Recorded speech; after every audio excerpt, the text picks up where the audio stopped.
কক্সবাজার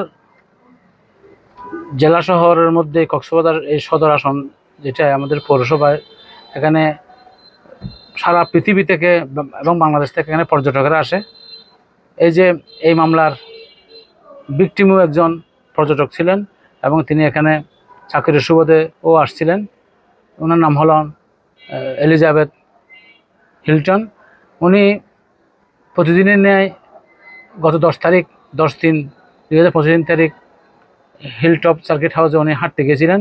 সে সময় আমাদের এক বখাটের ছেলে ওনাকে কুউদ্দেশ্যে ওনার শরীরে স্পর্শ করেছেন, যার কারণে থানায় মামলা হয়েছে। মামলা হওয়ার পরে 3 দিনের মাথায় 10 তারিখ মামলা হয়েছে। 12/3 এটার চার্জশিট হয়েছে। চার্জশিট পরে 18/3 এটি চার্জ গঠন হয়েছে।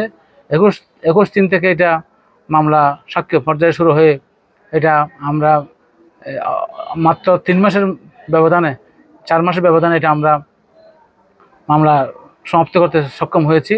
এটা আমাদের দেশের জন্য, সারা পৃথিবীর জন্য এটা একটা মাইলফলক হয়ে থাকবে। আমরা বাংলাদেশে যে কেউ অপরাধ করলে যে শাস্তি পেতে হয়, সেটা কক্সবাজারবাসী তথা বাংলাদেশের এটা প্রমাণিত হয়েছে। সে বিষয়ে এই বিষয়টা নিয়ে সারা পৃথিবীতে বাংলাদেশের ভাবমূর্তি আর উজ্জ্বল হবে আমি মনে করি।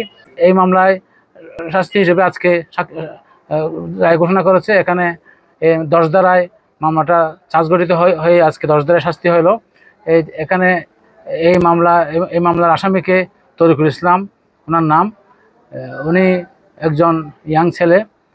ওনার বিরুদ্ধে 10 ধারা প্রমাণিত হওয়ার কারণে ওনাকে সর্বোচ্চ 7 বছর সশ্রম কারাদণ্ড এবং 1 লক্ষ টাকা জরিমানা, অনাদায়ে আরও 6 মাসের কারাদণ্ড প্রদান করেছেন। এই যে 3 মার্চে মামলা হয়ে আজকে অগাস্টের মধ্যবর্তী সময়ে এই 4-5 মাসের মধ্যে আমরা এই চার্জশিট দিয়ে সাক্ষ্য গ্রহণ করে আয়ুর সাক্ষ্য নিয়ে এটা আমরা প্রমাণ করতে সক্ষম হয়েছি।